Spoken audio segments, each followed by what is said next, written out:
오늘도 여러분들에게 하나님 말씀을 전달합니다. 오늘도 계속해서 여러분들에게 전달할 하나님 말씀은 이사야서 30장 23절에서 26절의 말씀을 여러분들에게 선포하겠습니다.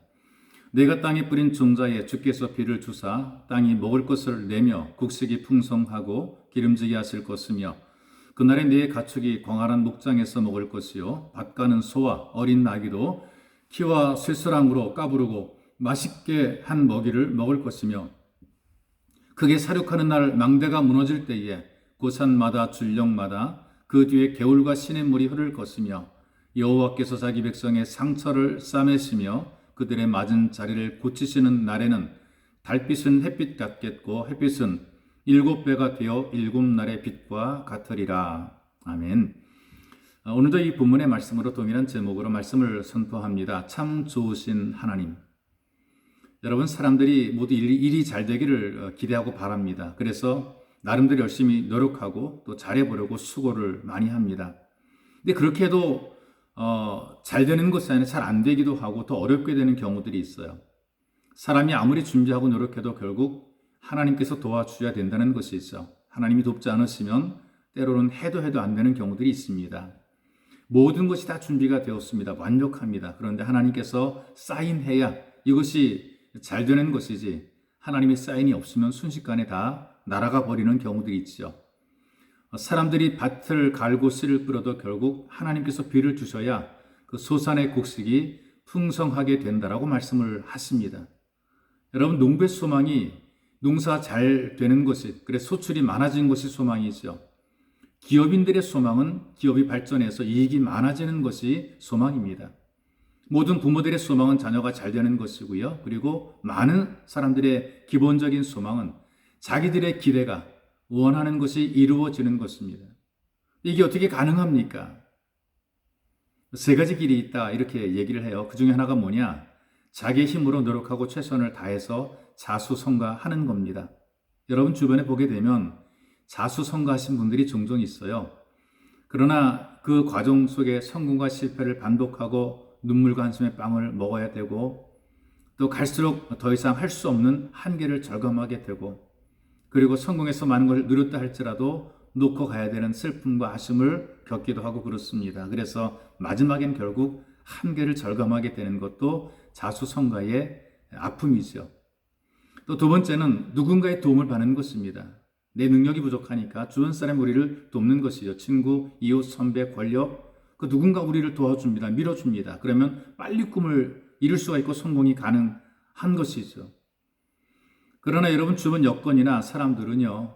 기분에 따라 변하기 때문에 환경과 조건에 따라 변하기 때문에 끝까지 믿을 수는 없습니다. 또 절대로 확실하게 믿을 수 없습니다. 우리를 돕는다고 하던 사람들도 자기 환경이 어려지게 되면 돕는 손길을 거두는 경우들이 있어요. 함께 하겠다고 했던 사람들도 자기 환경과 조건이 어려지게 되면 결코 함께 하지 못하는 그런 경험들을 하게 됩니다. 그만큼 내 발등에 참 어려움들이 더 많기 때문에 그런 것이죠. 그 세 번째는 하나님의 도우심을 받는 것입니다.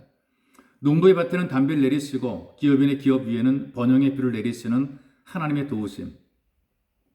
우리의 필요를 가장 잘 아시는 이 하나님의 도우심을 받게 되면 풍성한 삶을 보장받게 되는 것입니다. 흔히 세상에서 큰손이라고 불리워지는 그런 사람들이 있죠. 보이지는 않지만 돈의 흐름에 영향력을 행사하는 사람들입니다. 어떤 커다란 기업 그리고 어떤 국가의 어떤 그 경제적인 흐름에 영향력을 행사할 수 있을 만큼 많은 재력을 갖고 있는 그런 분들입니다. 그래서 때론 회사의 경영에도 관여가 되고 국가의 대사에도 영향을 행사하기 때문에 큰손이라 이렇게 이름을 붙여주고 있죠. 근데 이 큰손보다 세상의 큰손보다 하나님의 손이 훨씬 더 크십니다. 온 세상을 감싸는 큰손. 이 큰손이신 하나님의 도움을 받게 되면 안 될 것이 없고 모든 게 다 잘 되게 되어 있습니다. 그래서 바로 이 큰손을 가지신 하나님께서 가장 적절하게 하나님의 자녀를 도우십니다. 비가 내리는 게 좋긴 하지만 그러나 시도 때도 없이 비가 내리게 되면 불편합니다. 해가 됩니다. 때를 따라 비가 내려야 되는 것이거든요. 하나님께서 가장 적절하게 비를 내리십니다. 그리고 이 비가 필요한 것이 농부의 밭만은 아니더라 말이죠. 여러분과 저 영혼에도 은혜의 단비가 필요합니다. 성령의 단비가 필요합니다. 영원히 시들지 않도록 하나님께서 베푸신 은혜의 단비를 통해서 우리 영혼이 싱싱하게 성장해야 됩니다. 그래서 지금 우리에게 시급한 것은 바로 영혼의 단비가 시급한 것이죠. 왜냐하면 영혼이 잘됨 같이 범사가 잘되고 강건하기 때문에 그렇습니다. 예배 때마다 기도할 때마다 적절한 은혜의 단비로 영혼이 잘 되시기를 바랍니다. 또 좋으신 하나님께서 왜 좋으시느냐? 신의 물이 흐르게 해주겠다라고 말씀을 하고 있어요. 이건 다르게 표현하게 되면 계속되는 은혜라고 표현할 수가 있겠는데요. 25절의 말씀입니다. 크게 사륙하는 날 망대가 무너질 때에 고산마다 줄령마다 그 뒤에 개울과 신의 물이 흐를 것이며 그랬어요. 그 당시 이스라엘을 괴롭히던 나라가 있었습니다. 강대국인 아수르죠. 하나님께서는 그 아수르를 치고 그 망대를 무너뜨림으로 이스라엘에게 승리를 주신다는 약속의 말씀입니다. 이스라엘에게 은혜를 베풀어서 골짜기에서 신의 물이 흐르게 해주신다.